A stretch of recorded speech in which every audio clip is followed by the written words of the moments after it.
오늘도 주님의 말씀을 통해 하나님 나라를 누리는 복이 있기를 주님의 이름으로 축원합니다. 하나님은 이스라엘 백성에게 가나안 땅을 약속하셨죠.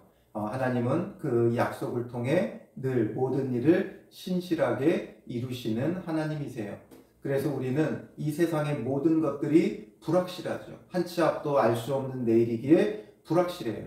그러나 우리에게 확실한 게 있다면 바로 하나님의 신실한 약속이죠. 주님의 약속만큼은 불확실한 것이 아니에요. 될지 안 될지, 이루어 주실지 안 이루어 주실지 모르는 게 아니라 반드시 이루어지는 확실성이 그 안에 있어요. 그래서 그것을 바라보면 우리는 믿음의 판단을 할 수 있는 거죠. 그러나 세상을 바라보면 세상은 모든 게 불확실해요. 사람들이 이건 100% 되는 일이다 해도 하나님께서 틀어버리면 100% 안 되는 일이 될 수도 있어요. 그러므로 우리는 불확실할 때는 어떤 판단을 하게 돼요? 합리적 판단을 하게 되죠. 무엇이 더 합리적인가? 무엇이 더 이익인가? 장점과 단점을 생각하면서 뭐가 더 이득이 되는지를 우리는 판단하게 되는 거예요. 그래서 지금 갓 자손과 르우벤 자손이 요단 서편이 아닌 동편 땅을 요구하죠. 하나님께서 약속하신 건 요단 서편의 가나안 땅이에요. 그런데 왜 이들이 요단 동편의 땅을 요구했는가? 어제 보았듯이 합리적 판단이죠. 거기에 들어가면 요단강을 건너가면 얼마나 좋은 땅을 우리가 얻게 될 것인지, 또 얼마나 오래 걸릴 것인지, 또 얼마나 많은 희생이 따를 것인지 불확실하기 때문에 지금 당장 이 땅은 이미 쳐서 다 멸했고 승리했고 하나님께서 이기게 하셨기 때문에 이 빈 땅, 목초지가 많은 땅 우리가 그냥 갖기만 하면 된다는 거예요. 그러니 자기들이 보기에 자기들에게는 이 땅에 살아가는 데 있어서 조금도 부족함이 없다라는 것을 판단했기에 그 땅을 달라 요구했고, 이에 대해서 모세가 아주 강력하게 질타를 했어요. 그러면서 어떤 예를 들었어요? 10명의 정탐꾼과 같은 행위다라는 거죠. 그래서 너희들은 그들을 따르는 죄인의 무리다. 아주 강력하게 비판하고 비난해요. 그러나 이것이 사사로운 감정이 아니라 하나님께서 그들에게 주신 가나안 땅, 그냥 단순히 땅, 세상적으로 뭐 얼마나 좋냐 나쁘냐 이걸 합리적으로 판단하는 땅이 아니라 이 땅은 하나님께서 약속하신 땅이고, 그 땅은 왜 하나님이 약속하셨어요? 젖과 꿀이 흘러서 좋은 땅이라고 약속하신 게 아니라 그렇게 좋은 땅이기도 하지만 더 중요한 건 예수 그리스도가 오실 땅이죠. 메시아가 오실 땅이에요. 그러므로 그 땅에 나아가는 것은 어떤 의미가 있어요? 예수님 만나러 가는 거예요. 예수님 모시러 가는 것이고 예수님 영접하러 가는 것이죠.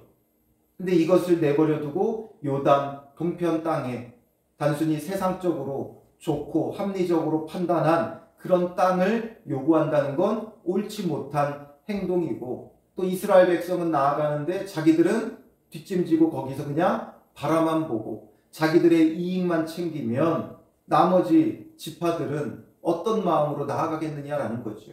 그래서 10명의 정탐꾼처럼 가나안 땅을 정복하는 것을 포기하게 만들려고 하는 처사밖에 되지 않는다 비판했지요. 그것은 단순히 감정이 아니라 하나님의 뜻을 따라야 되는 그 입장에서 너무나도 잘못된 행동이기 때문이죠. 그래서 이 질타를 들은 르우벤 자손과 갓 자손이 어떻게 해요? 사실상 이런 말을 들으면 기분이 좋을 리가 없죠. 우리가 누군가가 나의 잘못에 대해서 지적하면 어떻게 돼요? 좋게 받아들이는 경우가 많지 않아요. 우리는 정말 생각해서 해주는 말이지만 상대방이 좋게 받아들이는 경우는 한 번도 없어요. 그런데 그나마 이들은 그걸 듣고 깨달은 바가 있었어요. 자기들이 정말 해야 될 것이 무엇인가에 대한 깨달음이 있었던 거죠. 그러니 이들이 뭐라고 이제 나와서 이야기해요? 16절에 그들은 갓 자손과 르우벤 자손이죠. 모세에게 가까이 나와 이르되 우리는 이곳은 요단 동편이에요. 길르앗 땅이에요. 이곳에 우리의 가축을 위하여 우리를 짓고 또 우리 어린아이들을 위하여 성읍을 건축하고 또 그렇게 한 다음에서야 이제 17절부터 세 가지를 약속을 해요. 첫 번째는 우리는 무장하고 이스라엘 자손을 그곳으로 인도하기까지 그들의 앞에서 가고, 우리가 앞장서 가겠다. 오히려 이곳에다가 다만 우리 가축을 위한 가축의 우리를 짓고, 또 우리 어린아이들을 위한 견고한 성읍, 원주민들이 다시 쳐들어와 해하지 못하도록 견고한 성읍 지어놓은 다음에 우리는 무장하고, 그러니까 즉 전쟁을 위해 앞장서서 가겠다. 우리가 가장 앞장서 나아가겠다라는 것과, 두 번째는 18절에 이스라엘 자손이 각기 기업을 받기까지 우리 집으로 돌아오지 아니하겠사오며, 이스라엘의 각 자손들이 기업을 받을 때까지, 그러니까 전쟁에서 완전히 승리하기까지 우리 집으로 돌아오지 않겠다. 그러니까 전쟁이 끝날 때까지 우리가 있겠다. 그냥 잠시 앞장서 갔다가 후퇴하면 안 되는 거죠. 그러니까 전쟁이 끝날 때까지 우리가 거기에 있고 집으로 돌아오지 않겠다라는 것과, 세 번째 19절에 우리는 요단 이쪽 곧 동쪽에서 기업을 받았사오니 그들과 함께 요단 저쪽에서는 기업을 받지 아니하겠나이다. 즉 요단 서편의 실제적인 가나안 땅에서는 우리가 기업을 받지 않겠다. 기업을 요구하지 않겠다. 이미 이곳의 땅을 받았으니까 적과 꿀이 흐르는 가나안 땅, 더 좋은 땅이라 할지라도 우리는 기업을 그곳에서 분배받지 않겠다라는 거죠. 그래서 세 가지를 약속하는 거예요. 가장 앞장서 가겠다. 전쟁 끝날 때까지 돌아오지 않겠다. 그 땅에서 기업을 요구하지 않겠다. 이 세 가지를 약속하는 거예요. 그러니까 이 세 가지를 약속하니까 모세도 이제 어떻게 해요?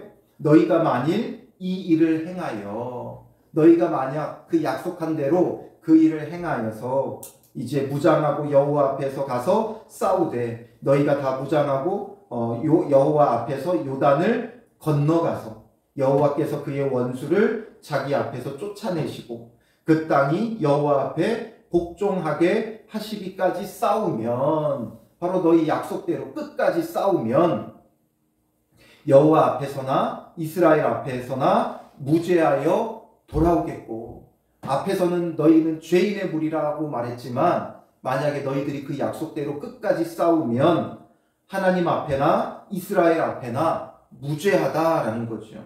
무죄하여 돌아오겠고 이 땅은 여호와 앞에서 너희의 소유가 되리라마는, 그러니까 이 땅, 요단 동편 땅, 이 길르앗 땅은 너희 땅이 될 것이다. 그렇게까지 다 한다면.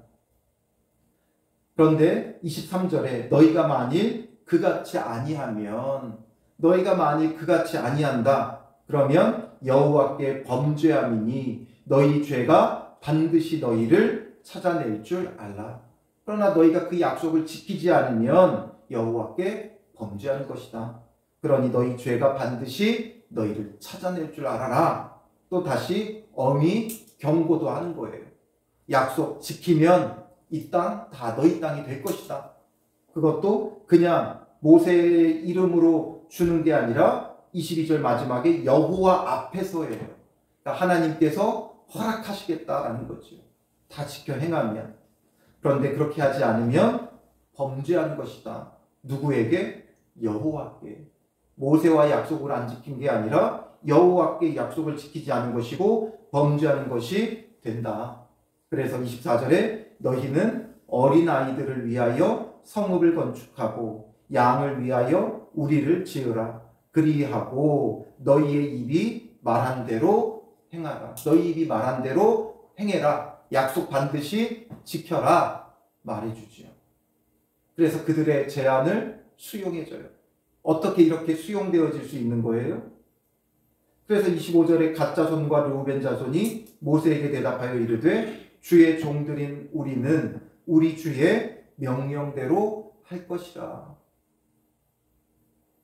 명령대로 하겠다. 우리의 어린아이들과 아내와 양떼와 모든 가축은 이곳 길르앗 성읍들에 두고 종들은 우리 주의 말씀대로 무장하고 여호와 앞에서 다 건너가서 싸우리이다 말하죠. 우리가 그렇게 하겠다. 약속을 지키겠다 말해요. 어떻게 이들은 이것을 다 수용하고 받아들일 수 있겠어요? 바로 모세의 그 강한 질타를 듣고 깨달은 거예요. 그러니까 이들이 이렇게 약속을 했고 받아들였고 이들이 이 약속을 나중에 어떻게 해요? 지켜요. 그래서 이들이 요단을 건너갈 때 무장하고 가장 앞장서 나가죠. 그리고도 그곳에서 그들은 보상을 받을 수 있어요? 없어요? 없어요. 그곳에서 보상받을 게 아무것도 없는데 무장하고 가장 앞장서 나가 가장 수고하고 애쓰는 자들이 되니까 나머지 이스라엘 지파들은 어떻게 돼요? 따라가는 거죠. 자기가 얻을 땅도 아닌데 저렇게 앞장서서 수고하고 애쓰는데 나머지 지파들은 어떡하겠어요? 당연히 따라가는 거죠. 그러니 오히려 가나안 땅을 정복하는 데 있어 이들은 가나안 땅의 기업을 받지도 못하면서 그 약속대로 가장 앞장서 나가고 가장 앞장서서 그리스도를 만나러 가는 그런 지파가 되어지니까 나머지 지파들은 그냥 은혜 가운데 뒤따라가며 요단강을 건너 가나안 땅을 정복하게 되는 거예요. 그러니 이들의 그 행동이 요단 동편을 요구한 것이 나머지 10명의 정탐꾼이 이스라엘 백성을 광야 땅에 주저앉힌 것과 다르게 이들은 오히려 이스라엘 지파들이 이스라엘 백성들이 가나안 땅으로 들어가는데 이끌고 가는 역할을 하게 되는 거예요. 그러니까 하나님도 본래 가나안 땅은 요단 서편임에도 불구하고 이들이 요단 동편 땅을 얻는 것을 허용하시고 허락하시는 것이고 그것으로서 결국 가나안 땅은 요단강을 중심으로 요단강 서편과 동편으로 확장이 되어지는 결과를 낳게 되는 거죠. 이것을 좋게 보느냐 나쁘게 보느냐에 따라서 달라질 수는 있어요. 그런데 좋은 측면에서 본다면 가나안 땅이 확장되어지는 역사가 되는 거죠. 왜냐하면 이들이 지금 모세의 책망을 듣고 깨달았고 그래서 그 약속을 따라 자기들이 기업을 받을 수 없음에도 불구하고 무장하고 가장 앞장서 나가 전쟁이 끝나기까지 돌아오지 않으니까 나머지 지파들을 이끄는 역할을 하게 되어졌다는 거죠. 이것처럼 오늘 우리에게도 중요한 것은 나의 이익이 아니라 하나님의 목적이고 하나님이 주신 사명이에요. 이들이 세상적으로는 요단강 동편 땅을 얻지만 그러나 이들은 메시아가 오실 그리스도가 오실 이 가나안 땅을 향해서 가장 앞장서 나아가 행진하는 주의 군대가 되었다는 거죠. 즉 이스라엘에게 주신 사명이 무엇인가, 그 비전이 무엇인가, 목적이 무엇인가 이것을 깨닫고 가장 앞장서서 그 길을 인도하는 역할을 이들이 했던 것이죠. 본래는 그 사명을 잃어버리고 요단 동편에 그냥 편안하게 주저앉으려고 했던 자들이에요. 합리적으로 판단해서 여기가 좋다. 물도 많고 목초지도 많고 그러니 우리의 가축들을 목양하기에 목축하기에 너무 좋은 곳이니까 우리는 여기에서 그냥 주저앉겠다 했던 그들이 가장 앞장서 나가는 믿음의 사람들이 되는 거죠. 이렇게 할 수 있었던 건 하나님께서 반드시 그 땅을 우리에게 주실 것이라는 믿음의 확신이 있었던 거예요. 확실성이 생겼던 거예요. 모세의 말을 듣고 무엇을 해야 되는가? 이전에는 불확실했지만 이제는 확실성이 생긴 거죠. 그래서 우리에게 정말 중요한 건 하나님의 말씀과 함께 누군가의 그 조언과 책망의 말들을 수용할 수 있어야 돼요. 이게 참 쉽지 않죠. 사람의 마음은 본래 악하고 또 남의 말 듣기를 싫어해요. 누가 아무리 좋은 말을 해줘도 너나 잘해라가 우리의 마음속에 기본적으로 장착되어 있죠. 자기도 그렇게 하면서 왜 나한테 이렇게 말하느냐 이거예요. 이들은 모세를 비난하지 않았어요. 모세가 죄인의 무리라고 말할 때 그걸 듣고 깨달은 거예요. 아, 우리의 목적은 진짜 가나안 땅에 들어가는 것이지. 자기들의 사명을 깨닫는 거예요. 그리고 이들이 이렇게 약속했으면 모세가 알았다 그렇게 해라 하지 않고 너희 이거 지키면 계속 강조하죠. 이 일을 행하여 싸우되 쫓아내시고 복종하게 하시기까지 싸우면 계속해서 강조해요. 그러면 여호와 앞에 이스라엘 앞에 무죄하여 돌아오지만 만일 그같이 아니하면 여호와께 범죄한 것이고 너희 죄가 반드시 너희를 찾아낼 줄 알아라. 우리가 약속했는데 자꾸만 그거 지키면 이렇게 되지만 지키지 않으면 이렇게 된다. 계속 강조하면 그 말도 듣기 좋아요? 싫어요? 그런 말도 듣기 싫어요. 난 지킬 건데, 난 당연히 지킬 것이기에 약속했는데 지키면 이렇지만 안 지키면 이렇게 됩니다. 계속 강조하면 그 말도 듣기 싫어요. 그런데 이들은 어떻게 해요? 25절에 주의 종들인 우리는 우리 주의 명령대로 행할 것이라 말하죠. 그 명령대로 우리가 행하겠다. 그러니까 지금 모세의 권위 앞에 완전히 순종하고 굴복하는 거죠. 모세가 지금 하나님을 대리해서 이스라엘 백성을 지도하고 있으니까 모세의 권위가 곧 하나님의 권위고 그 앞에 온전히 순종하고 복종하는 거예요. 단순히 모세라서가 아니라 그의 말에는 하나님의 권위가 담겨 있는 거예요. 그러므로 말씀으로 권면되어지는 것이라면 그 말씀에 권위가 있는 거예요. 제가 뭐라고 목회자가 설교하면 여러분들은 가만히 듣고 있고 아멘으로 화답합니까? 제가 늘 좋은 말만 해주지 않죠. 목회자로서 말씀을 가지고 설교하다 보면 결국에는 말씀에는 축복의 말씀보다 저주의 말씀이 더 많아요. 그건 감정적으로 저주하기 위해서가 아니라 하나님의 말씀을 지켜 순종하지 않으면 하나님께서 저주가 임할 것을 굉장히 강력히 말씀하세요. 그러니 이런 책망의 말들을 해도 여러분들이 교회에 나와서 말씀을 듣고 아멘을 하는 이유는 어디에 있어요? 제가 뭐 대단해서가 아니라 전하는 그 말씀의 권위가 있기 때문에 그런 거예요. 그것이 곧 하나님의 말씀이기에 하나님의 말씀의 권위 앞에 복종하는 거지 목사의 권위라서가 아니죠. 그러므로 우리는 늘 주님의 말씀으로 권면되어지는 건 책망의 말이라 할지라도 기쁨으로 받아들이고 순종해야 되는 거예요. 그랬을 때 어떤 결과가 있었어요? 요단 동편까지 가나안 땅이 확장되어졌어요. 이스라엘 백성이 가나안 땅을 정복할 수 있었어요. 그렇게 들어가기를 거부했던 출애굽 1세대와 다르게 이 출애굽 2세대가 요단강을 건너 가나안 땅을 정복할 수 있는, 물론 이게 전부다라고 말할 수는 없지만 그 요인 중에 하나로 자리매김할 수 있는 거죠. 물론 여호수아가 필요했고 지도자가 필요했고 하나님께서 그들에게 약속을 이행해 주셔야만 가능한 거지만, 그러나 그 약속이 이행되어지는 데 있어 중요한 역할을 하는 여러 요소 중에 하나가 바로 이들이 무장하고 앞장서 나갔기 때문인 거예요. 받아들이니까, 수용하니까 너무나 좋은 결과가 있잖아요. 이들이 여기서 만약에 그걸 수용하지 않았으면 어떻게 됐겠어요? 요단강 동편 땅을 얻지 못했을 뿐만 아니라 이들은 하나님의 심판을 받죠. 그리스도에게로 나아가기를 거부한 거니까 가나안 땅에 들어가지 않는 건 그리스도에게 나아가는 걸 거부하는 거예요.